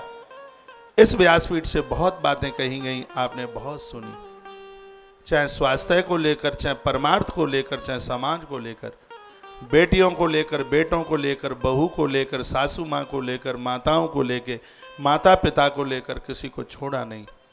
इनमें से कुछ बातों को भी यदि हृदय आत्मसात किया है तो सच बात यह है कि मृत्यु लोक में भी हम वैकुंठ जैसा आनंद ले रहे होंगे। अपने आप को फालतू मन छोड़िएगा, मशीनों को बंद कर दिया जावे, 1 महीना ना चलाया जाए तो उसमें जंग काई पकड़ ले और वो खत्म हो जावे। गाड़ियां ना चलाइए, आप पंखा ही ना चलाइए, वो खुट खुट खुट खुट खुट खुट करता है। एसी ना चलाए 2-4 महीना तो वो काम ना करे। तो जब शरीर से काम ना लोगे तो फिर ये कैसे काम करेगा। पहले अभी तक आपने संसार परिवार के लिए काम किया है, अब आप अगल बगल में कहीं मंदिर है, थोड़ा वहाँ जाइए, कोई सहयोग की ज़रूरत है वो कर दीजिएगा। झाड़ू पोंछा है, वहाँ मंदिर में दिया नहीं जल रहा है, वहाँ के उत्सवों में भी आप अपने सहयोगी बन के, हमारे सनातन धर्म की नाक है मंदिर, ये आस्था का केंद्र है। ये मंदिर बने रहेंगे तो इन बच्चों का धर्म परिवर्तन नहीं होगा, ये पक्की बात है। लोग कहते हैं कि प्रतिमा गाड़ दी, इतना पैसा मंदिर में लगा दिया, इनसे क्या मिलने वाला है। इन मंदिरों से हमारा धर्म सुरक्षित है। माता वैष्णो देवी का मंदिर लोगों को हिंदू बनाने में ताकत दे रहा है। वैष्णो माता का मंदिर, चाहे वो अमरनाथ की यात्रा हो, चाहे 4 धाम हमारे हों, ये हमारे लिए एक ताकत है। ये हिंदुत्व की रक्षा के लिए एक गड़ी हुई संपदा है, ये आपको मानना पड़ेगा। ये सब ना हो तो आज का युवान बिल्कुल बहक जाएगा। ये साधु महापुरुष ना हो, आपके ये धार्मिकता की आपकी योग्यता ना हो तो इन बच्चों को फिसलने में कोई देर नहीं लगेगी। ये सब हमारी युवान पीढ़ी को ये रोकने में, इनको समझाने में, इनको हिंदुत्व के लिए गढ़ने में ये मठ मंदिर एक बहुत बड़ा काम कर रहे हैं। आपके अगल बगल गली में उत्सव में तो आनंद तो आता है। कल रात को हम एक छोटा सा ही तो उत्सव मना रहे थे। माता भगवती राधा रानी का अभिषेक किया, छोटे छोटे गुरुकुल के बच्चे नाच रहे थे। मुझे अपना बचपना याद आ रहा था इनको देख करके। आप सब अभिभूत हो रहे थे। सबको 56 भोग का प्रसाद मुद्रा के रूप में, कुछ पैसा बधाई के रूप में प्राप्त तो हो ही रहा था। तो ये आनंद नहीं तो और क्या है। और हम ऐसे आनंद के साथ ढलते हैं तो ये जिंदगी बोर नहीं, ये जिंदगी हमें विभोर कर देती है, आनंद दे देती है। तो जैसे भी आप जुड़े रहें ईश्वर से जुड़कर अपने बच्चों को। मैं एक दिन किसी कथा में बोला था, आप कोई 11 की कथा सुनते हैं, आजकल वैभव लक्ष्मी की कथा बड़ी चलती है और लोग सुनते हैं उसको, तो ये अपने बच्चों से सुनिए, बेटे से सुनिए, बेटी से सुनिए। उन बच्चों को बोल देना, बेटा मेरा चश्मा कमज़ोर हो गया, दिखाई नहीं देता। वैसे चश्मे वालों को बहुत मोटा मोटा दिखता है। बच्चों को बोल देना दिखता नहीं है, बच्चों से कथा सुने, इसका असर उन बच्चों के ऊपर, इसका भारी असर होगा। हम लोगों को हिंदुत्व की बड़ी चिंता है। आज हिंदुत्व के पीछे पूरी दुनिया पीछे पड़ी है। आज भारत को पानी में देखा जा रहा है। देश का नाम है, भारत का नाम है, तो लोगों को अच्छा नहीं लग रहा, बढ़िया नहीं लग रहा। हमारे धर्म को समाप्त करने के लिए धन खर्च किया जा रहा है, हमारे धर्म को समाप्त करने के लिए पैसा खर्च किया जा रहा है, और आप लोग इस बात को समझने को तैयार नहीं है। ये लोग क्रॉस कंठ में लटकाते हैं, इन लोगों की दाढ़ी इतनी लंबी होती है। आप अपने बच्चों को चोटी का ज्ञान नहीं दे सकते, आप अपने बच्चे के माथे पर चंदन नहीं लगा सकते, आप अपने बच्चों के कंठ में रुद्राक्ष नहीं पहना सकते। अरे हमें तो लाज आनी चाहिए, हम हिंदुत्व को क्या दे पा रहे हैं। हमारे पूर्वजों ने, हमारे संत महापुरुषों ने कितनी मेहनत की थी ये इन ग्रंथों को बनाने में, इन संस्कारों को देने में, और उनको आज कुचेला जा रहा है। ऐसा बिल्कुल मत कीजिए। बच्चों का जन्म होता है, जन्मदिन मनाया जाता है, गौशालाओं में जन्मदिन मनाइए, गौ माता के पास जन्मदिन मनाइए, तो ये सब असर उन बच्चों के पास होगा। किसकी मजाल होगी कि हमारी गौ माता को कोई काट के बता दे, कभी हो नहीं सकता कभी। लेकिन ये संस्कार आप देना ही नहीं चाहते। आप इतने कंजूस हो गए हैं, आप बच्चों को कुछ देना ही नहीं चाहते। ये दीजिए, बच्चों का ख्याल रखिए, उन्हें गौ माता का दूध पिलाइए, उन्हें अच्छा भोजन बना करके उन्हें खिलाइए। ये फालतू की चीजें, बाजारू चीजें, इनसे परहेज कीजिएगा। आपका बेटा गणेश की तरह चमकेगा। एक बार करके तो आप देखिए। और कथाओं के साथ साथ इन चीजों में मेरा बड़ा उत्साह है, मेरा बड़ा लगाव है और मेरी भारी दृष्टि है।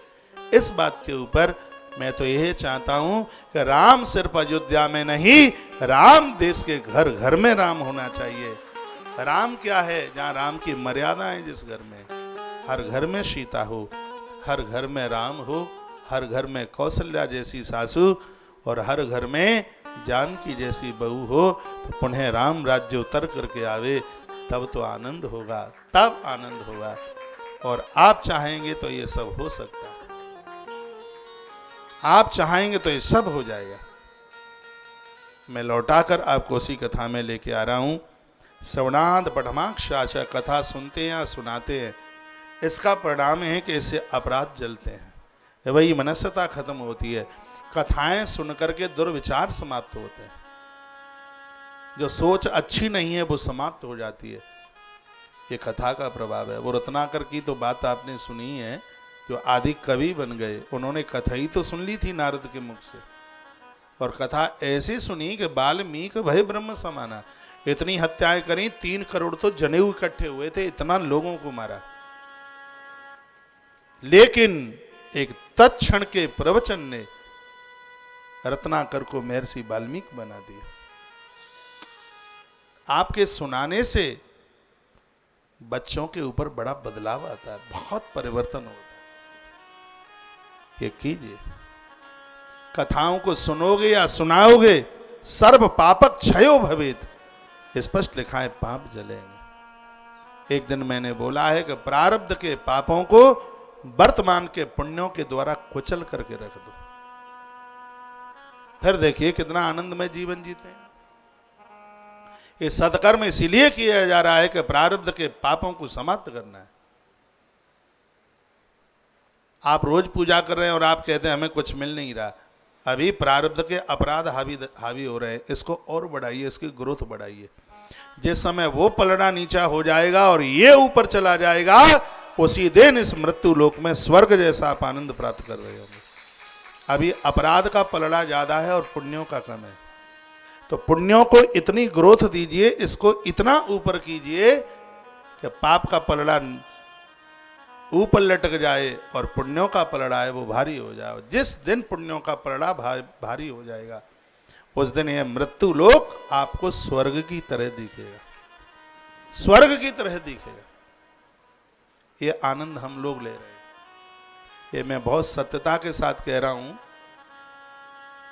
हम लोगों के ऊपर 1% भी कलयुग का प्रभाव नहीं है, ये बिल्कुल पक्की बात है। किसी भी प्रकार से हम लोग सतयुग का आनंद ले रहे हैं, चाहे आपके बीच में हो चाहे आपसे बाहर हो, हमें लगता ही नहीं है बिल्कुल।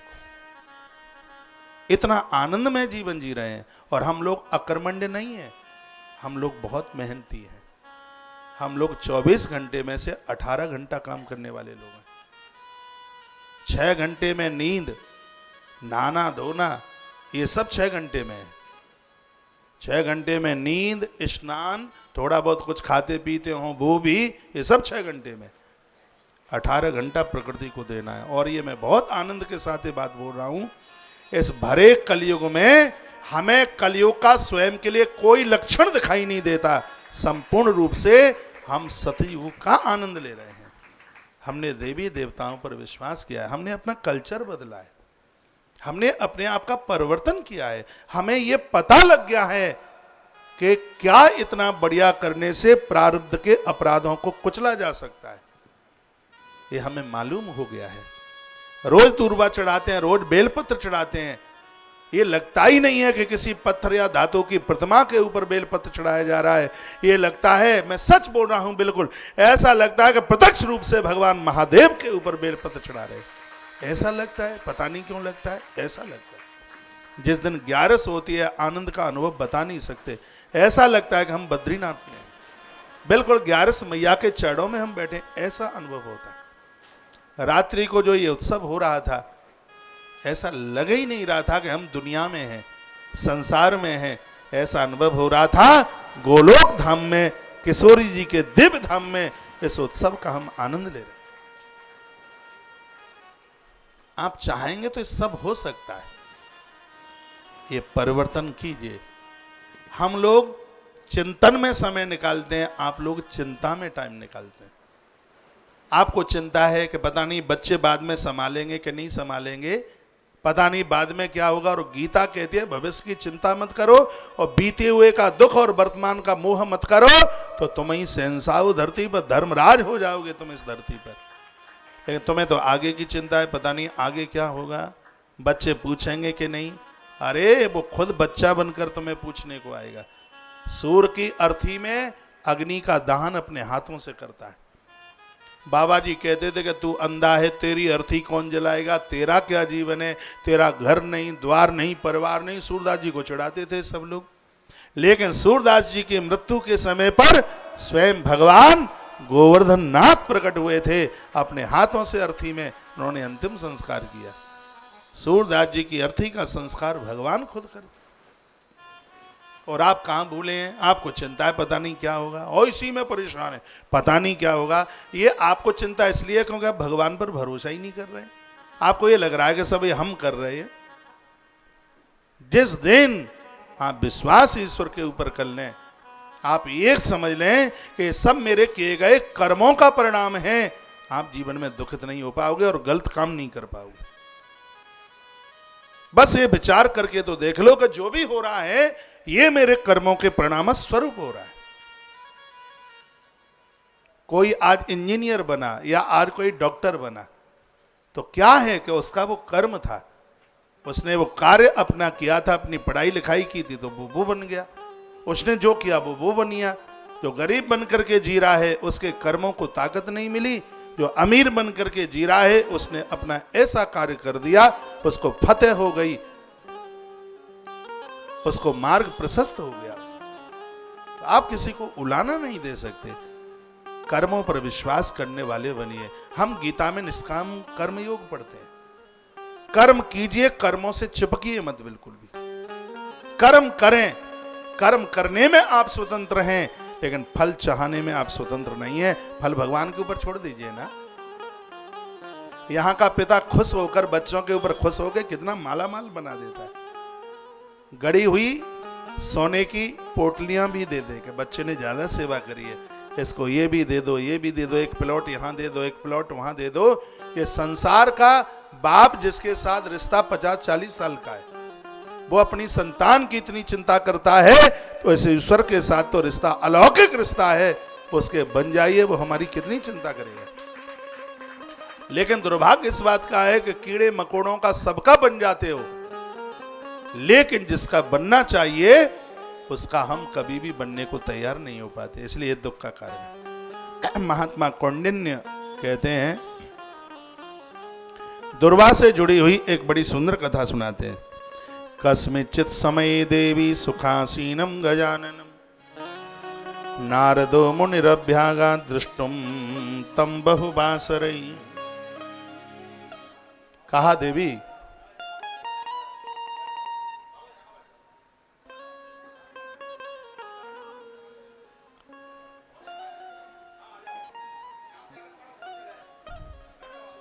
आप बैठे रहिए, आप खड़े हो गए, आप बैठिए, आप बैठिए अपनी जगह बैठे, आप बैठिए, कोई बात नहीं, नीचे इधर बैठ जाएंगे, हम ऊपर बैठ जाएंगे, साधुओं को इधर भेज देना। थोड़ी ज्यादा ही जगह कम सी है। बोली भक्त वत्सल भगवान की जय हो। श्री हनुमान जी महाराज की जय हो। ये दुर्वा से जुड़ी हुई कुछ अद्भुत कथाएं। 2 बजे कथा को विराम दूंगा, 20 मिनट और हमें दे दें आप। क्या? कोई बात नहीं, आप बैठे, जहां मिल जाए जगह वहां बैठे।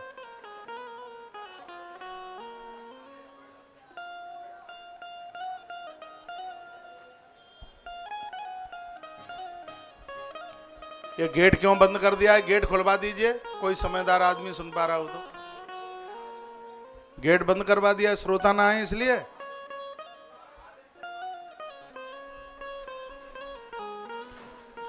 बोलिए हनुमान जी महाराज की जय हो।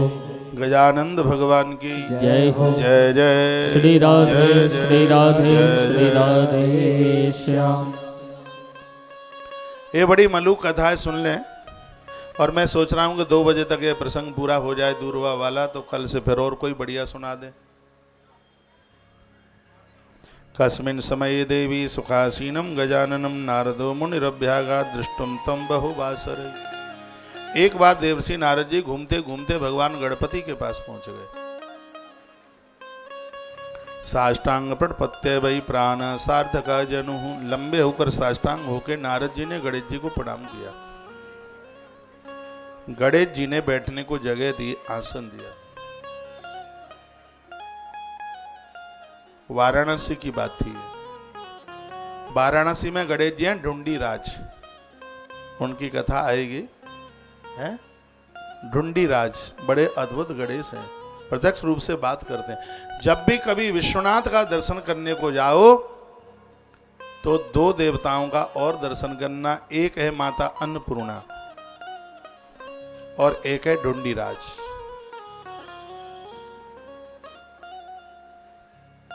जब भी कभी ब्रज में आओ तो बिहारी जी के साथ 2 का दर्शन जरूर करना। ना पता हो तो मैं बता दूं, एक है भगवान गोपेश्वर और एक है गरुण गोविंद, तो छठी करा के पास में। तुम्हारे बच्चों को, परिवार को अलाय बलाय कुछ रहेगी नहीं, बिल्कुल सगरे दोष समाप्त हो जाएंगे। भगवान गरुण गोविंद छठी करा के पास में, दिल्ली वाले हाईवे पर है। और ये दर भगवान श्री गोपेश्वर नाथ। यूं तो यहाँ बहुत देव पूजने के लायक हैं, वंदन के लायक हैं, सबको आप प्रणाम करते ही हैं। लेकिन जब वाराणसी आप जाएं, विश्वनाथ का दर्शन करें, तो मां तो अन्नपूर्णा और ढूंढी राज गजानंद इनके दर्शन के बिना वापस वाराणसी से मत आना। तो नारद जी घूमते घूमते ढूंढीराज प्रभु के पास पहुंचे, चरणों में प्रणाम किया, प्रत्यक्ष रूप से बैठे थे वहां गणेश। कहा नारद जी कैसे हैं बताइए। कहते उक्ता स्वांजलि बद्ध्वा तस्तौ तत्पुरुतो मुनि। नारद जी हाथ जोड़ करके बैठ गए। धृत्वा करेण तत्पाणी मुपवेशत यासने। गजानंद ने कहा क्या बात है, कुछ परेशान से दिख रहे हो। गजाननो महाभागो महाभागम महामुनि नारदोप्य भवत्तेन संतुष्टो मुन्य पुंगवा। महात्मा कौंडिक कहते हैं अपनी पत्नी को कि गजानंद ने नारद जी को स्वस्थ नहीं देखा, परेशान सा देखा। तो गजानन उवाच, गजानंद जी बोले कमाश्चर्यम त्वया दृष्टम हृदय कम ते विवर्तते। नारद जी ने कहा कि मैं आज मृत्यु लोक में एक अचम्मा आश्चर्य देख करके आया हूं। क्या आश्चर्य देख लिया। अवध सर्वम विशेषेण ततो ब्रजम निजाश्रम। आप बताइए आपने क्या आश्चर्य देखा। तो नारद जी बोले कि मैंने ये अचम्मा देखा। टोटली कथा नहीं है बिल्कुल। नारद जी बोले कि मैं थिले विषय देव जन को राज सत्तमा। मृत्यु लोक में एक मिथिलापुरी नगरी है और बड़ी अच्छी नगरी है। वहां संभ्रांत राजाओं का जन्म हुआ है और वहीं एक राजा हुए हैं जिनका नाम है जनक। मैं घूमता हुआ वहां जनक की राजधानी मिथिला में पहुंच गया। अतिमानी बदान्य वेद वेदांग पारग। ये सबको पता है कि राजा जनक बहुत बड़े विद्वान है, बहुत बड़े ज्ञानी है। यह सबको मालूम है। अन्नदान रतो नित्यम ब्रह्माणा पूजयत। सो ये आदमी कुछ करता धरता है नहीं और इसके खजाने में अन्न की कोई कमी नहीं है, पैसे की कोई कमी नहीं है, धन इतनी प्रचुर मात्रा में है। और मेरा आज वहां अपमान हो गया है। मैं वहां पर पहुंचा था, मुझे पूछा नहीं गया, मुझे बुलाया नहीं गया और मैं बहुत भारी दुखी हूं। मुझे आप यह बताइए कि मैंने ऐसा सुना है कि इनके दरवाजे से कभी कोई भूखा नहीं जाता। जनक के दरवाजे से कभी कोई भूखा नहीं जाता और उन्हें इस बात का बड़ा अभिमान है कि मेरे यहाँ से कोई भूखा नहीं जाता। दुनिया में जिसको कहीं भोजन न मिलता हो उनको मेरे यहाँ भोजन मिलता है। क्या ये तुम्हारी ही कृपा है क्या कि उसका धन क्षीण नहीं होता, उसके पैसे में कमी नहीं आती। और मैं आप सबको निवेदन करूंगा, सुपारी के गणेश बनाएं, सुपारी के गणेश बनाएं और दिवाली के दिन पूजें उन्हें। पूजा होने के तत्पश्चात 3 दिन की पूजा है और देख लो तो 5 दिन की है दिवाली से पहले। 5 दिन कौन कौन से? 5 दिन बड़े महत्व के हैं। धनत्रयोदशी, छोटी दिवाली, नरक चतुर्दशी। इसका नाम नरक चतुर्दशी इसलिए है कि जहां गोबर गिरता है गौ माता का, उस जगह पर रात्रि को यदि कोई घी का दिया जलाए उस व्यक्ति को नरक नहीं जाना पड़ेगा, यमराज रास्ता भूल जाएगा। ऐसा स्कंद पुराण में लिखा है। गौ माता का गोबर जहां गिरता है, हमारे गांवों में उसको घूरा बोलते हैं।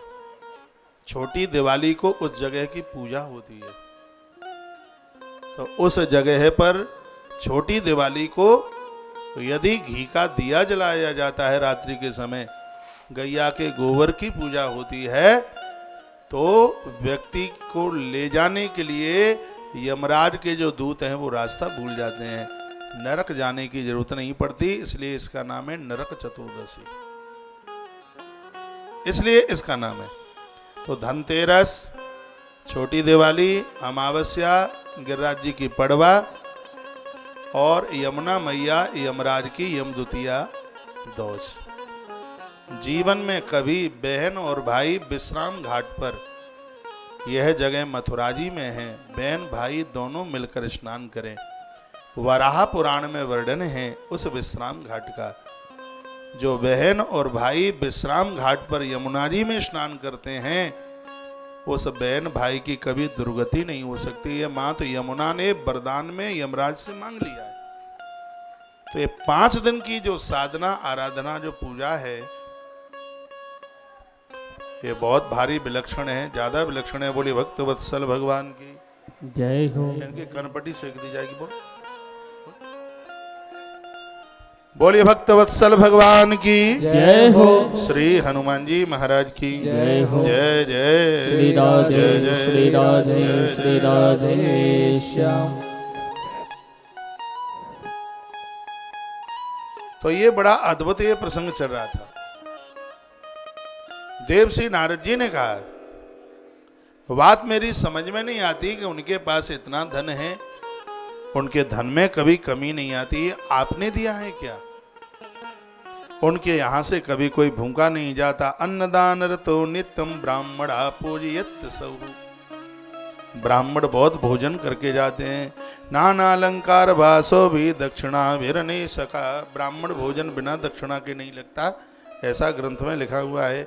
सगरे ब्राह्मण वहां से वस्तु सामग्री प्राप्त करके जा रहे हैं। सामान भले ही बर्तन दें, चारपाई दें, वस्त्र दें, सोना चांदी दें, उसके ऊपर मुद्रा जरूर कुछ दें। बेटी घर पर आवे, साड़ी दें, लहंगा दें, फरिया दें, जो भी हो सो दें, उसके ऊपर कुछ मुद्रा, कुछ पैसा जरूर रखें उसके ऊपर।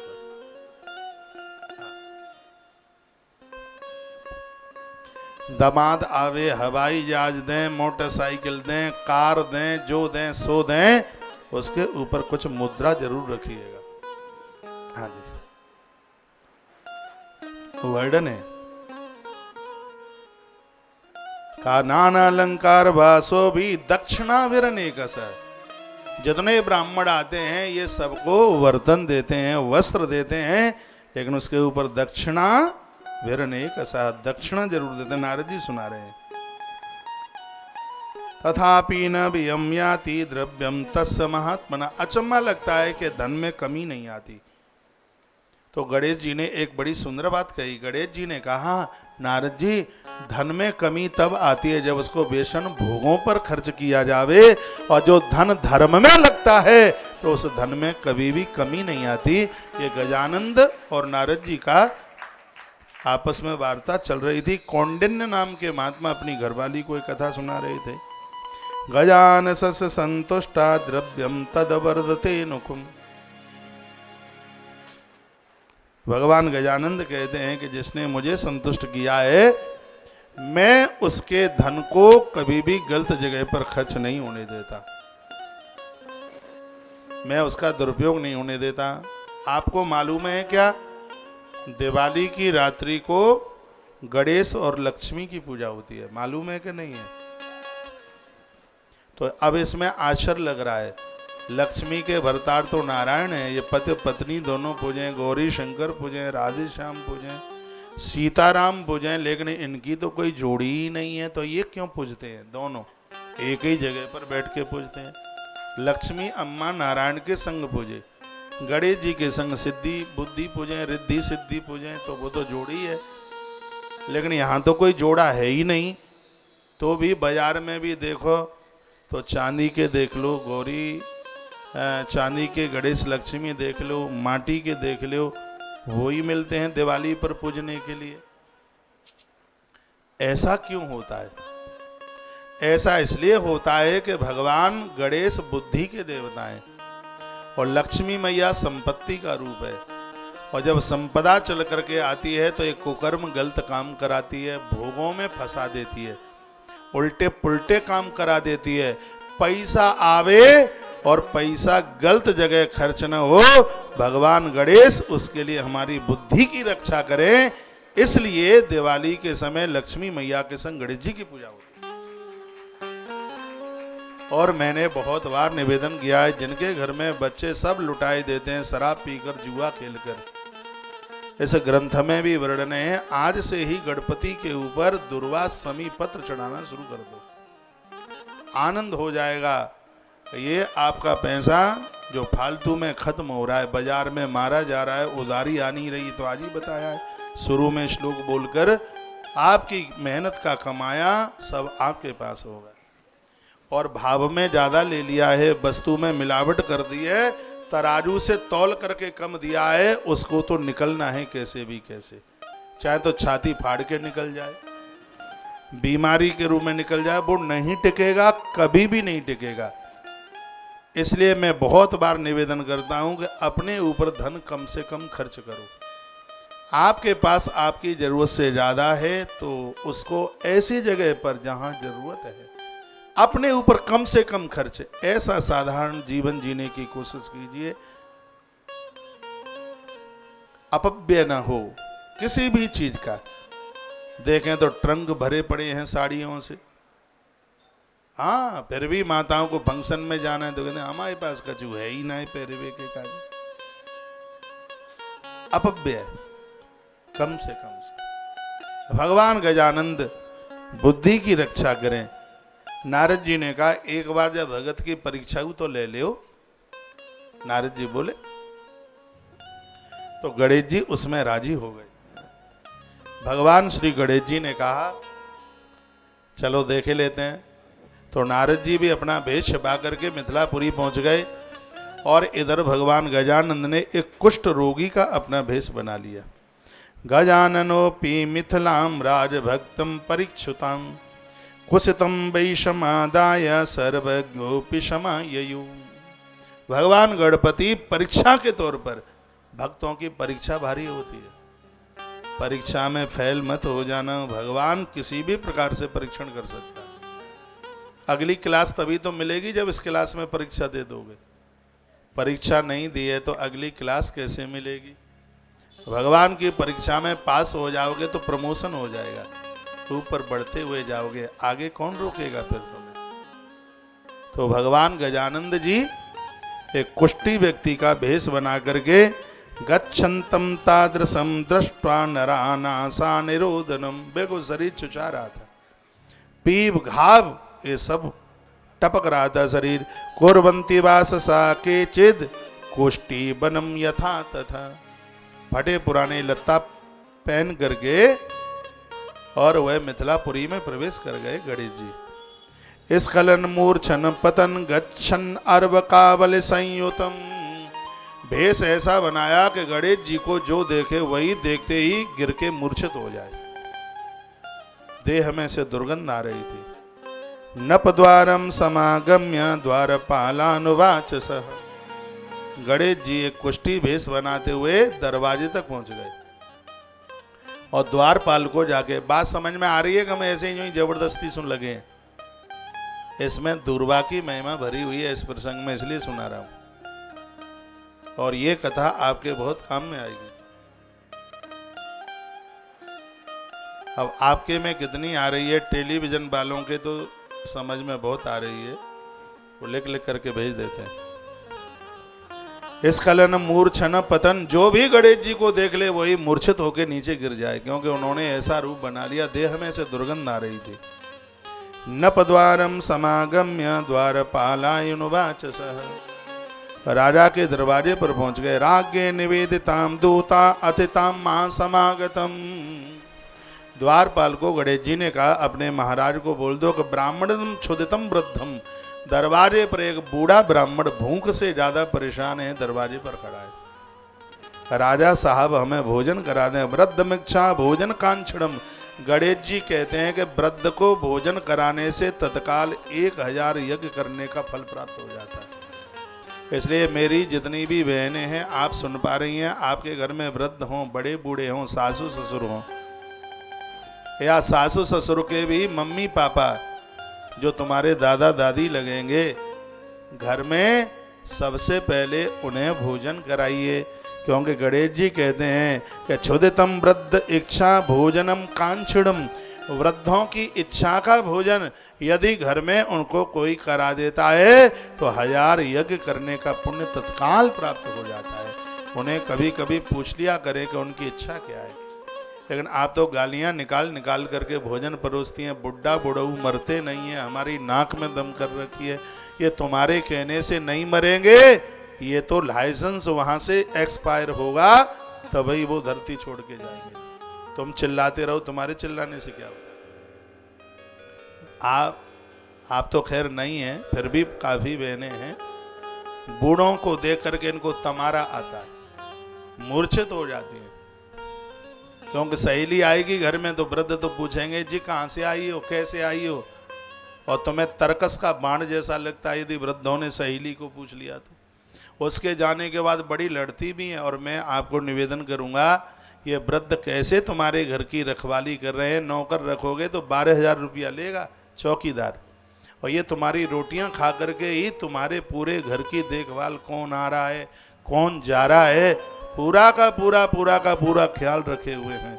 नौकर चाकर तुम्हारे बच्चों की नाक नहीं पहुंचेंगे, ये तो बेचारे तुम्हारे बच्चों की भी नाक पहुंचने में लगे हुए हैं। कितना इनसे और ज्यादा वफादारी किसकी हो सकती है। जिनके लिए तुम्हें दिक्कत है, परेशानी है, पति को झगड़ा करते हो, इन्हें क्यों नहीं पटक देते वृद्धाश्रम में ले जा करके। और जिस दिन इनको घर से निकाल दिया उसी दिन भाग्य पलटा खा जाएगा।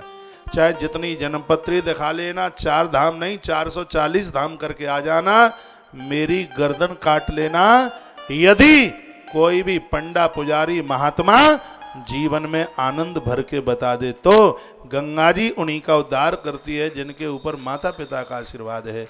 इनको मत दुत्कारिए और कोरे कागज पर ये मेरी बात लिख लें। भगवान गणेश के चरित्र में ये बात लिखी है। गणेश जी ही एक कुष्ठ रोगी का भेष बनाकर कहने लगे द्वारपालों से, अपने राजा को कह दो कि दरवाजे पर एक बूढ़ा ब्राह्मण खड़ा है और बूढ़े को भोजन कराने पर 1000 यज्ञ करने का पुण्य तत्काल मिलता है। ऐसा लिखा। कथा कहानियां तो मैं आपको सुना ही रहा हूं, लेकिन जो कथा में कुछ छिपा हुआ है वो भी तो समझ लो। कथाओं का जो सार है, ब्राह्मणम क्षुदितम वृद्ध इच्छामि भोजन कांक्षणम, जो वृद्धों को उनकी इच्छा के अनुसार, अब उनको तो बेचारों को परेशानी है, डायबिटीज है, और तुम कहोगे नहीं यही खाना पड़ेगा, तुम्हारे नौकर लगे हैं क्या, और ऐसे ही बोल देती हैं। ये अम्मा बहुत देते, जगारी जब एक बाल्टी पानी डाल दो तो ये बक्सा पूरे गिर जाएंगे। आंगे आज आंगे, अरे आंगे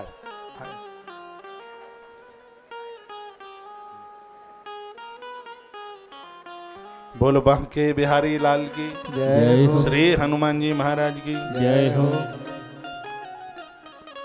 वृद्धों का ध्यान रखिएगा। इनको वृद्धाश्रम क्यों भेज रहे हैं, काय क्यों भेज रहे हैं? सब कुछ तो इन्होंने ही बना करके तुम्हें दिया है, और उनके लिए उस घर में 6 फीट जगह नहीं है, वो धिक्कार है। ये भारत की संस्कृति, राम माता पिता के लिए वन वन में चले गए, माता पिता के लिए वन वन के राम हो गए। उस राम के भारत में आज वृद्धों के लिए कहीं जगह नहीं है। कितना बड़ा गुनाह है। तो तैयारी कर लो, तुम्हारे लिए भी वृद्धाश्रम तब तक बहुत नए नए बन जाएंगे। जब तुम्हारे घर में डुकरा डुकरी को, वृद्धों को जगह नहीं है, तो जब तक तुम बूढ़े होगे तब तक सैकड़ों वृद्धाश्रम और बन जाएंगे। वो तो प्रकृति का नियम है, जैसे को तैसा है। जैसा हम करेंगे उसका परिणाम लिख दिया गया है, उसका वही मिलेगा। आज गणेश जी की आंख में आंसू आ गए जब ये शब्द बोल रहे थे, ब्राह्मणम क्षुदितम वृद्ध इच्छा भोजन कांक्षणम। का वृद्धों को उनकी इच्छा पूर्ति भोजन जो कराता है, 1000 यज्ञ करने का उन्हें पुण्य प्राप्त होता है। तो राजा को बोल दो कि एक बूढ़ा ब्राह्मण भूख से त्रसित है, दरवाजे पर खड़ा है। ते तद्वाक्यम तदा चक्षुर्गत्वा तम जनकः नृपम आनीयतामिति प्राह दूताम दृष्टु तु कौतुकम। और जब उसने जाके दूत ने बोला कि दरवाजे पर ब्राह्मण भारी भूखा है और एक बार आप उसे बुला ले, उसको भोजन की व्यवस्था कर दे। जनक राजा ने कहा, पहले तो मुस्कुराए, हंसे, फिर कहा कि लेकर के आ जाओ। शरीर चुचा रहा था बिल्कुल उनका, तो लेकर के दूत पहुंचे। तेवम चिंतियत तेवम जनकई नपसत्तमई प्रवेश तो द्वारपाली ब्राह्मणा परिदृश्यता। जैसे ही द्वारपाल के कहने से और अंदर जाने के लिए अनुमति मिली तो गणेश अंदर तक चले गए। जो ही राजा ने देखा तो चंद्रास्मन बला कीर्तम श्रुताति हम समागतः देई में भोजनम राजनम क्षुदे तस्या चराधुरसम। भगवान गणपति कहने लगे, हे राजा, जैसे चंद्रमा की कलाएं बढ़ती हैं आज सृष्टि में, ऐसे तुम्हारा नाम हो रहा है। आज की कथा को यहीं विराम दूंगा। जानकी जैसी बेटी जिस राजा की पुत्री बन के आई, तो उसमें भी कोई न कोई कारण है इस ग्रंथ के माध्यम से, और इस सब करामात दूरवा की है। विस्तार पूर्वक ऐसी जगह पर मैंने कथा को छोड़ा है कि अब तो आपको कथा शुरू होते ही जुड़ना पड़ेगा ही।